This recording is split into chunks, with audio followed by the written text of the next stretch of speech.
93 to 8. Keep it going. When you, in your former life, were a barrister, did you have any colleagues at the bar who would be capable of producing a song like that? No, there were a few who thought they could, but oh God, it was nothing like that. Because it's an extraordinary story. Our in-studio guest is a person whose name's not, but anyway, we're going to call her Bowie Jane, who is responsible for that song which is called Love Bomb. That's correct. Righto. And you are a pop hit in the UK, and in Melbourne you're a barrister, correct? Yeah, that's right. We're 11 in the charts over there, in the club charts at the moment, and slowly building the fan base, so yeah. Right. So barrister here, number 11 in the pop charts in the UK. How did that happen?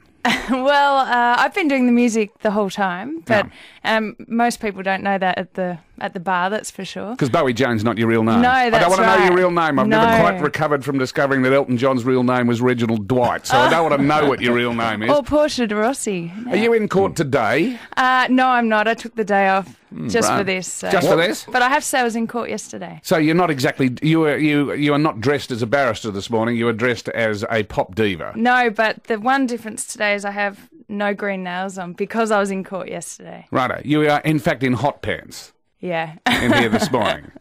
Yeah. Right. Well, I'm Bowie Jane today. Right, okay. So you're Bowie Jane. Now, what sort of law does your alter ego practice? Is it, sophisticated commercial law, or is it the dirty down and dirty, grotty crime? Well, believe it or not, I actually do a little bit of both, but which is unusual. But, yes, I'm doing criminal law. So I'm dealing with the street-level criminal law. Right, so do your colleagues at the bar know that you get dressed up like this in hot pants and fur and have hits on the UK pop charts? Do they know? I fear that they will know now. Right. Okay, so because we're filming this, we're getting photographs of you in your hot pants. Are you happy for that to go on the 3AW website? Fine. Yes, that's fine. Right. Do they know? Do any of them know that you have this alter ego, you have another life as a UK pop sensation? Yeah, Notice the way I'm just beating it up with every passing reference. A little bit, yeah. My close friends, I've got a couple of close friends who are barristers, and they do know what's going on. But, yeah, most people don't. I keep it separate. Do you think it would affect your career if the judges and magistrates found out that you actually had this alter ego, which was quite a stunningly sexy sort of act? I don't know, but it may not affect it, but I would probably rather not find out. What is the song Love Bomb about? Well, it's about I was best friends with someone, and they decided to take the friendship a little further and drop the old love bomb on me. Uh-huh. And I co-wrote that with my producer, Jason. What do they get, a KB? They get knocked back? Yeah, and that was the end of the friendship, so that's what the song's about. So you dropped a love bomb as in I love you, baby, and you said I don't. Yeah. Right. No, I'm just envisaging a situation in which... Ross knows more about these things than I do. I have no idea what a love bomb was. Well, because he's never been knocked back.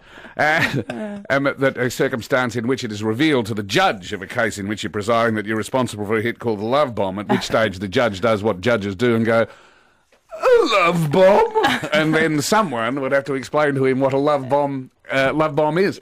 Do you make more money out of being a barrister or a pop artist? Well, at the moment, it's like any startup business, I think. So you're just building the brand, and I think all the artists, such as Gaga, and you're a Gaga fan, or are you a Gaga? You're a Gaga fan, okay. Yeah. They've spent years. I think even Gautier, for the first 2 years, not really making any money. So because it takes a while for the income to come in from sales. Right, but surely getting to number 11 in England would result in some sort of cash flow, wouldn't it? Well, it will, but not straight away. So I haven't even seen the first report. Did you write it? Yeah, with my producer, Jason Bond, who's listening from the UK right now. Good on you. Yeah. Well, that's the caper, right? You've got to write your own songs if you want to make any sugar out of this caper. Yeah, I know absolutely. You don't need to be told that because you're a very, very smart barrister. That's correct, I guess. How do you move between the UK and Melbourne? What gets most of your time? Well, it really has been a direct split. But I'd say last year for about 6 months I was being a barrister here and just recording after work and recording it all here. But before that I was in Sweden, so songwriting. Don't want to obsess about your dress, your manner of dress, because you're wearing hot pants here today. Because it wasn't all that long. Noticed. That wasn't all that long ago that a barrister in the family court, remember Burnzo, wore a pair of trousers and stood up and said, if it please Your Honour, I appear for the plaintiff. The judge says, I can't hear you. And she said, if it please Your Honour, I appear for the plaintiff, and was told, I can't hear you because you're not appropriately dressed because you're in trousers. Yes. Well, I most certainly wouldn't be wearing this to court. No. I would imagine not.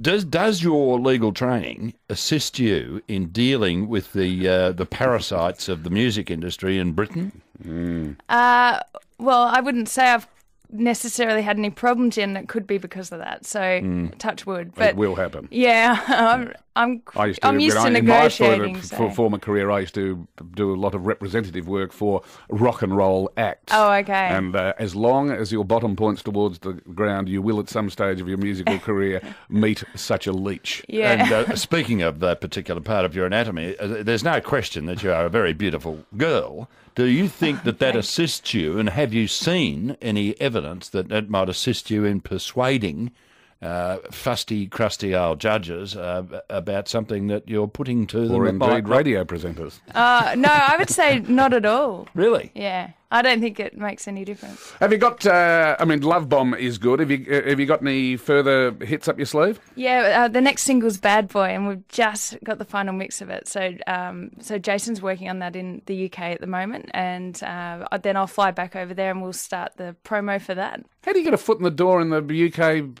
pop industry? Yeah, I know, it's bizarre. What, do you ring someone? Do you turn up at a nightclub? What's your first step on the journey to being in the charts in the UK? Well, there's such a team involved. I've got a publicist, a radio plugger, people who put it out to the DJs, and it's a massive team. So, which obviously, I guess you only meet those people through networking, perhaps. Congratulations. Sure. When are you next in court? On Monday. I was in court yesterday. I'm in court Monday, Tuesday, I think. Well, take some advice from me, and remember to do a lot of preparation. We usually have three people on the other side of this glass. It seems to have become somewhat overpopulated in this studio just at the moment. Bowie Jane, congratulations. You got a website? Yes, BowieJane.com. Bowie as in David Bowie? BowieJane.com? Yeah, B-O-W-A, and Twitter. And in the UK, they call me Bowie, but anyway, so Bowie... Why would they call you Bowie when David Bowie's English? Well, they call him David Bowie as well. Do they? Not everyone, but yeah, it's been a bit confusing. Good luck with everything. Thanks so much. If it please Your Honour. A listener has tweeted, and this is your job now, Burnso, you've got a couple of minutes to do it. How would someone describe to a judge what hot pants were? When the judge goes, hot pants? When we return, you will define it in judge speak. Good on you, Bowie Jane. Thank you.